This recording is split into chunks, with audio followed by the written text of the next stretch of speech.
उज्ज्वल महाराष्ट्रामध्ये आपलं स्वागत आहे। आपण थेट पोहोचलेलो या घोटीमध्ये आणि घोटी संदीप किरवे त्यांच्या संग आपण चर्चा करणार आहोत। संदीप भाऊ किरवे किती वर्ष या पालखीला झाले आणि त्याच्या पाठीमागचा रिझन काय आहे, किती पब्लिक आपल्या या दरवर्षी पालखीसाठी, आणि आपण मनसेचे तालुका जिल्हा अध्यक्ष संदीप भाऊ किरवे यांच्या संग थेट आपण संवाद साधणार। काय बोलतो?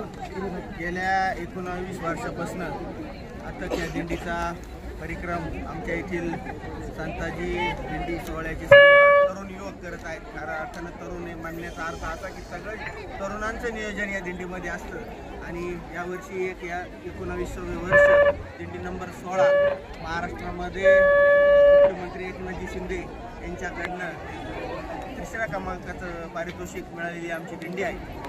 या दिंडीमध्ये दरवर्षी जर तुम्ही बघितलं तर कमीत कमी हजारो लोक या दिंडीबरोबर पायी चालतात। अनेक लोकांकडे पैसे जरी नसले तरी आम्ही या दिंडीमध्ये त्या लोकांना सामावून घेऊन पंढरपूर येथे त्यांना पांडुरंगाच्या दर्शनासाठी आम्ही घेऊन जात असतो। आणि आज जर तुम्ही बघितला असेल तर इथं हा उत्साह द्विगुणित झालेला आहे की आजपासून या दिंडीचं प्रस्थान पंढरपूर निवृत्ती मनात महाराष्ट्रामध्ये पायी दिंडी करणार आहे। तर या सर्व वारकऱ्यांचा तुम्ही उत्साह बघितला तर हा तुम्ही आज आनंदाच्या वातावरणात जल्लोषात पांडुरंगाच्या नामस्मरणामध्ये दिंडी आज पंढरपूर उज्ज्वल महाराष्ट्र, सोमनाथ भगत, नाशिक।